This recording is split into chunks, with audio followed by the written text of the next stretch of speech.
Get down!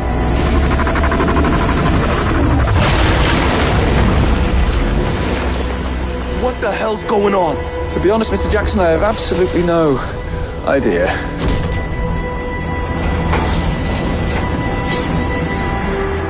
I'm sorry.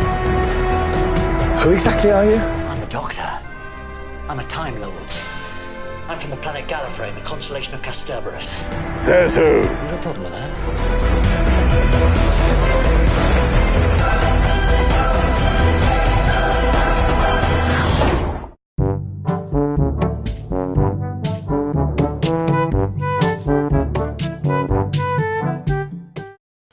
Okay, so Legends of Tomorrow just finished, and it was pretty good overall. I know I really need to stop saying that with every single review, but it was pretty good. It was a nice little spin-off show.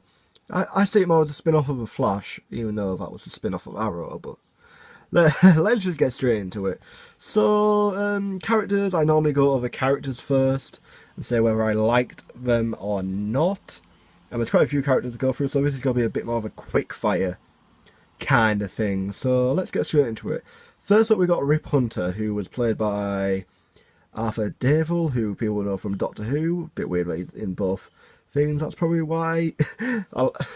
If you understood the intro, you'll understand what I mean. But overall, if you don't know who Rip is, firstly, he is Booster Gold's son, I believe. I'm not great on DC, but I know a bit. But he was overall really good. His character was a bit conflicted at times. Like some of his actions seemed a bit weird, but overall he was a really good character. Moving on next, we have Hawkgirl and Hawkman. Hawkgirl was pretty good throughout most of it, like her character development and stuff, like how she trained to become what Hawkman was. Because, spoiler alert, Hawkman dies in like the second episode or something. So Hawkgirl sort of takes over his mantle in a way. In the end, like it's kind of cute in the thing. But both of them are really good characters. Both people played the characters really well. Firestorm is next. I actually have a list here. Jesus, I sound so unprofessional right now. Firestorm, which is Martin Stein and Jax Jefferson, who's is it Jefferson? I don't know. Wait, is his name Jax? Oh my god, I'm confused. Anyway, Martin was okay, but he was sometimes a bit annoying, and Jax was more... I really like Jax as a character. Like, he was more sort of like... It's weird having the two people as Firestorm, obviously, but that's how it is. But it's just weird, like, how their thing worked. There was a few good Firestorm episodes, but I'll go on to that in a bit. And then we had Ray, aka the Atom. He was pretty good. Like I said, I didn't really know much about the Arrow characters. I really hadn't seen any development of them, so I was a bit when it came to that. But I enjoyed his parts overall of it, except for something with him and Hawkgirl, which I'm going to mention in a bit. Captain Cold, oh my god, he was my favourite character. Lyda Snart, oh my god, he was just so good. Like, I like how it's like his transformation from like villain, and then in the end he actually is a hero. I really liked how that ended up in terms of characters and such. And oh my god, I sound like I don't even know what I'm talking about. I have this thing in my head which I know I want to talk about, but it's a bit weird. Moving on to Heatwave, I fucking hated him at the beginning. I hated his character and all that stuff, and then we think he gets killed off, but then he comes back and oh my god, he's so much better when he comes back. Like, it turns out he's actually one of the main bads for part of it, but he was really good as his character. Like, both him and Captain Cold were probably they ended up being two of my favourite characters. Next is White Canary, who I believe is Sarah Lance. I don't know the actress, I'm so sorry. She had some pretty good stuff, but she was a bit like Rip. Like, she had some of her intentions were a bit sometimes. Like, I don't know much about the Arrow thing, so maybe that's a bit to it. Like, I haven't caught up on Arrow. It's the only one I haven't fully watched. But I don't know, it was a bit And then we have the main bad guy, who was Vandal Savage, who was something to do with time travel and shit. Oh my god. Like, DC's becoming a bit like Marvel now. Like, well, it was a bit... Well, DC's confusing anyway, but when you had time travel into stuff, like, it was overall really good, though. I really enjoyed him as a villain. Like, he wasn't the greatest villain, but at least he was something a bit different from, obviously, Because obviously in Flash you've got Reverse Flash, and then you've got Zoom. They're basically the same kind of idea, so there's that. At least it's something different. Now, normally I go into good points and bad points. Let's start with some good points. I like that it gave the characters more meaning, I think. Like, because obviously in Firestorm you only see him ever so often, or like that. Like, you only see him, I think he only appears like 3 times in Flash. Like, you don't see a lot of him, and obviously I don't know anything about the Arrow stuff. And like, I really like the Rogues and such, so it was nice that they got more development and we saw their characters develop. Another thing was, they were put into interesting situations. Like, they weren't just going, it wasn't just like, oh, here's another meta-human, oh, he's doing this and stuff. At least they had more of an objective. Like, I'm not dissing a Flash, I fucking love the Flash, but it's just, at least there was a bit more objective with what they were doing. Like, they had a plan, and there was a reason behind everything.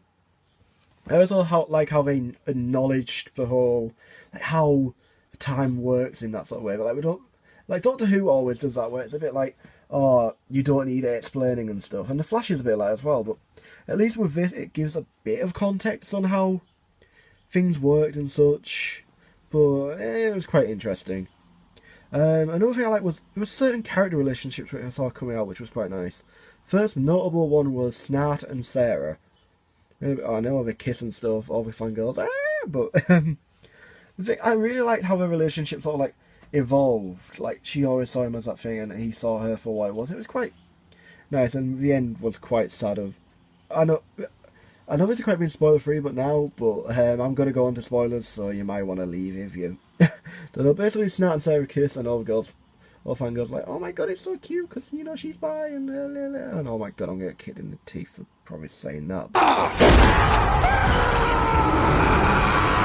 It's just, I liked the relationship which I ended up doing. Another one was Ray and Rory. Like, I like how Ray kind of adapted more to Rory. It was a bit like, I'm not saying it was like a romantic relationship, but they warmed up to each other. It was quite nice. Like, they became quite good friends, I think. It was nice to see like different sides of both the characters.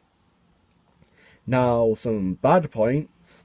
Something which felt a bit iffy all the way through, in my personal opinion. Don't take this on anything else, but it's just the relationship between Ray and Kendra.